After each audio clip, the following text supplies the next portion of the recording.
Salam sejahtera, terima kasih karena bersama dengan saya di Nazilin Unity Channel. Yang ini Akmal Saleh kena ambil perhatian penuh. Bayangkan kalau partai komponen dalam Barisan Nasional sendiri sudah bersuara, bagaimana lagi nak membangkitkan UMNO kalau dalam kalangan komponen Barisan Nasional pun tak berapa sebulu dengan Akmal Saleh.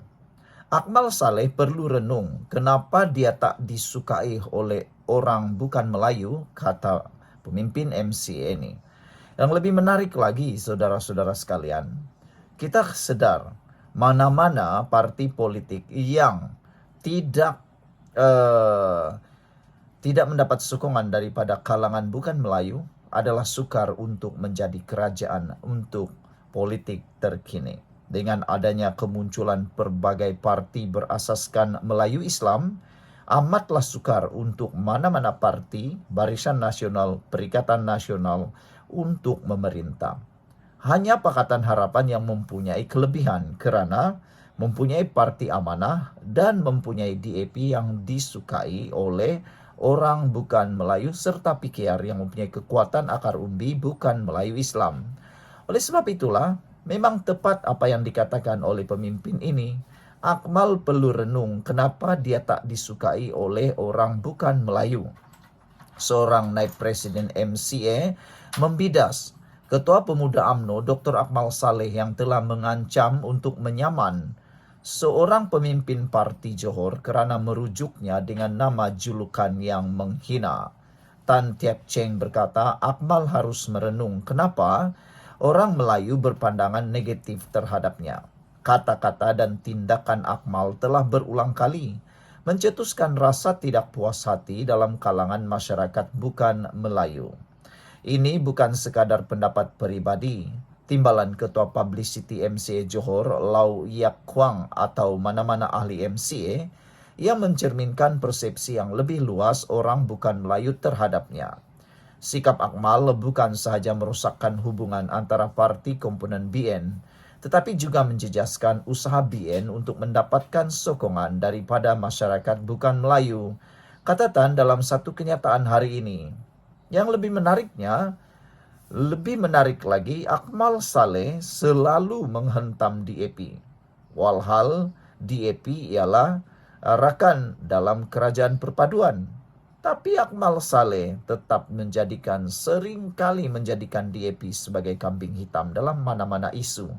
Apa-apa pun tetap mencari DAP. Jadi sekarang ini, Akmal Saleh harus sedar, kalau dia terus mencetuskan provokasi seperti ini, tidak mungkinlah Barisan Nasional akan menjadi kerajaan sekali lagi. Ketua Pemuda UMNO itu sebelum ini menyorot mengenai hantaran Facebook oleh Lau yang menggunakan perkataan yang diterjemahkan sebagai Melayu gila. Akmal berkata ini sama ada serangan ke atas dirinya atau penghinaan terhadap orang Melayu secara keseluruhan. Lau bagaimanapun menjelaskan bahawa perkataan itu frasa biasa yang digunakan di media sosial yang bermaksud Akmal yang sentiasa bertindak tidak rasional. Askara Cina disebut ma yang bermaksud kuda. Bagaimanapun huruf itu juga boleh digunakan secara fonetik untuk mewakili bunyi ma apabila mengalih huruf daripada bahasa lain termasuk perkataan Cina untuk Malaysia, Melayu, Mahathir dan Akmal. Saudara-saudara sekalian, beberapa komen daripada netizen untuk isu kali ini. Kata Harimau Satu, tak payah renunglah, dia bekerja untuk semua rakyat Malaysia. Black Puma kata Akmal tidak menunjukkan toleransi dan bersikap wibawa terhadap semua masyarakat. Semakin ramai masyarakat bukan Melayu tidak menghormatinya lagi. Harimau Satu kata hanya golongan peniaga yang tidak berkemanusiaan tidak suka dia. Black Puma kata pandangan yang jauh dari kebenaran. Tolong tanya bukan Melayu yang tidak berniaga sebelum memberi pandangan seperti itu. Adakah anda juga setuju seperti yang dinyatakan oleh Harimau Satu bahawa hanya golongan peniaga yang tidak berkemanusiaan tidak menyukai Akmal Saleh, atau seperti yang dikatakan oleh Black Puma bahawa kena tanya semua orang baru tahu siapa sebenarnya yang tidak menyukai Akmal Saleh. Tinggalkan komen Anda, tekan butang subscribe. Kita jumpa lagi. Bye-bye. Salam sejahtera, terima kasih karena bersama dengan saya di Nazilin Unity Channel. Ada 2 isu dalam satu video kali ini. Pertama, dijangka akan berpusu-pusu ahli PAS Perikatan Nasional keluar daripada Perikatan Nasional. Dijangka beribu-ribu akan keluar daripada Perikatan Nasional dan PAS gara-gara kesilapan dalaman, gara-gara kepincangan dalaman yang berlaku dalam Perikatan Nasional. Itu yang pertama. Yang kedua ialah dijangkakan bakal ada protes daripada beberapa pemimpin dalam Perikatan Nasional, terutamanya PAS, dan pemimpin-pemimpin itu mungkin akan keluar meninggalkan parti PAS dan Parti Bersatu serta Perikatan Nasional. Buktinya sudah ada.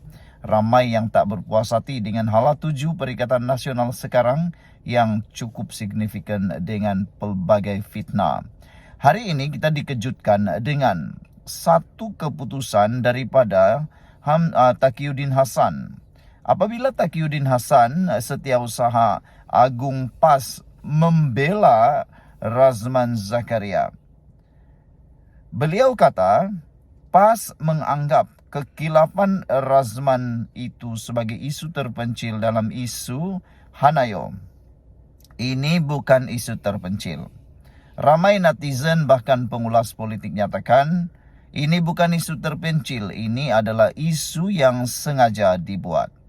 Hal ini kerana Razman sudah terbukti banyak kali, bukan 1, 2, 3 kali memfitnah, tetapi sudah berkali-kali.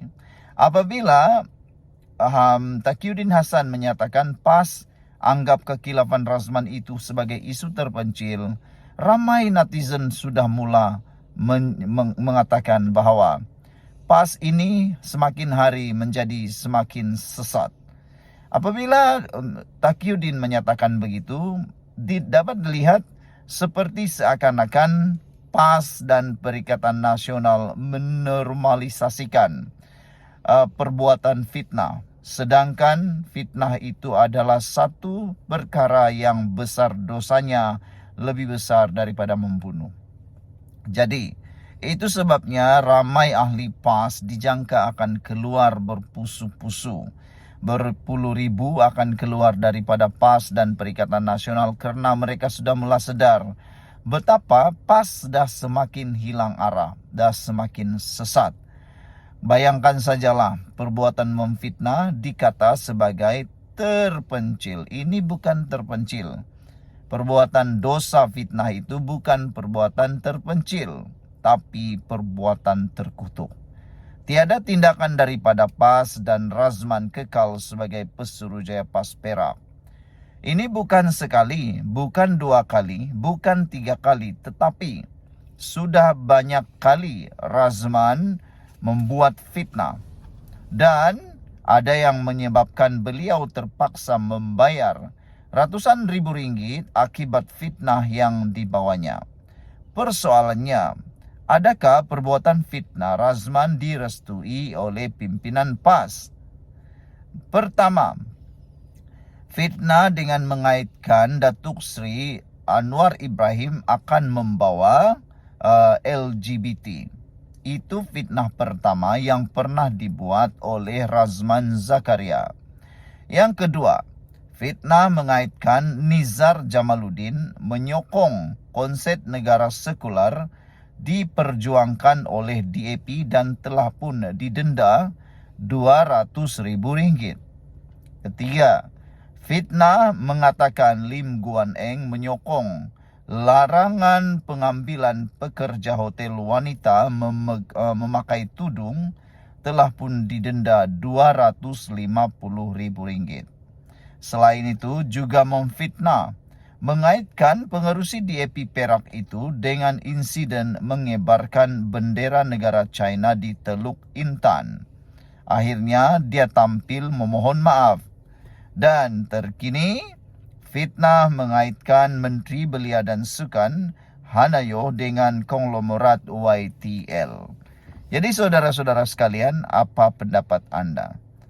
Layakkah lagi Razman Zakaria jadi pesuruh jaya Pas Perak, sedangkan beliau seringkali dianggap sebagai pemimpin yang memegang parti yang kononnya kuat beragama.